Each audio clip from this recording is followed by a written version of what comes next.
Hey guys, welcome to the 43rd C# tutorial that I'm making for the new Boston. And in this tutorial, I'm going to be showing you how to use the BinaryWriter class.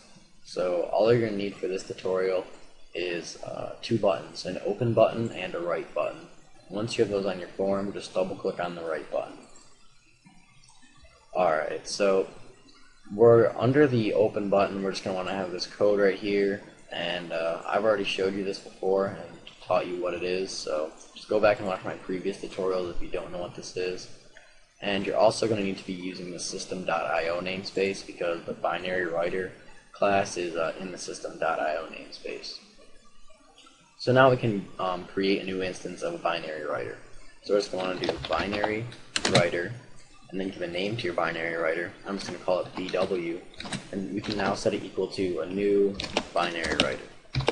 And this, just like all the other things that deal with reading and writing, call for a stream. So we're just going to do file.openWrite because we're going to be writing in this file, and we're just going to use this string path that we've already created. Alright, so now we have our BinaryWriter created, and we can begin writing. So in order to write, you're just going to want to do BinaryWriter.write to use the write method. And this is overloaded many times, so there are many different things, there are many different value types that you can write into, or write. We're just going to be looking at writing a character first, so we're just going to do C. Just going to write the C character, and it will defaultly write at 0 because we haven't specified a position yet. And we're just going to want to make sure we dispose of this binary reader or BinaryWriter because we don't want to get any errors saying like this file is already being used by another process. So now when we debug and click write, now the first character in this file should be C. So if we just go back into HXD here, yep, we see we have C right there. And if we were to change this to something else like H, open our file, write, we should now see H as the first character. Yep, it's now changed to H.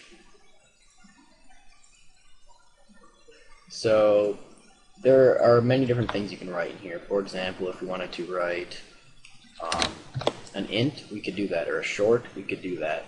So we're going to look at writing a short.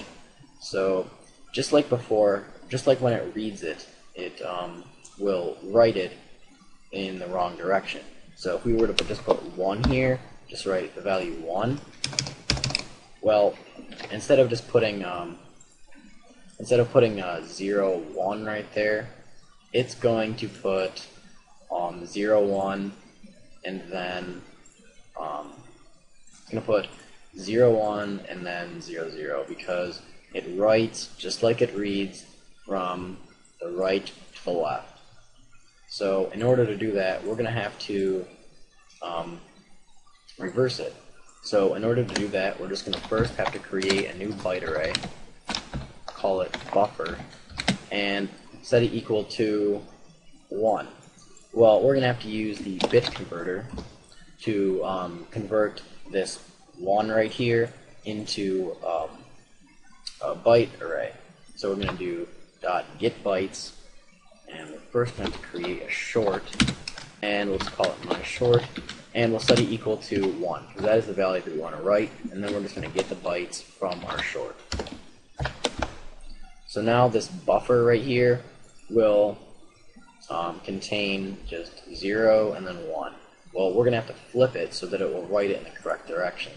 So we're just going to do array.reverse, and then we're just going to reverse this buffer array right here, and then we're just going to go ahead and write this buffer. So now what it does is it basically has a byte array right here. It uses this bit converter and it gets the bytes or converts this short right here into a byte array. And then since the contents of this byte array will be 0, 0, and then 0, 1 as a different element. And then what this reverse method will do is it will reverse the array. So the first element is now 0, 1, and then the next element is 0, 0. So since it writes from the right to the left, it will write 0, 1 and then 0, 0, which is exactly what we want it to do. So now when we debug here, click open our text file and click write, we should get the correct value. Yep, we see 0, 0, 0, 1, which is exactly what we wanted to do. And just like reading it, we can have it write an integer if we wanted it to. If we wanted it to write some crazy value like, I don't know, that, then we'll have it to do that. And this just means it's hexadecimal. So now we should see those values right there. We should see 2, 3, and then 4, 5 as 2 separate bytes. Yep, 2, 3, and 4, 5. And it's this long, or it's 4 bytes long, because it is an integer, and integers are 32 bits long or 4 bytes long, however you want to look at it. So that's pretty much it for this tutorial on the binary writer. So see you guys.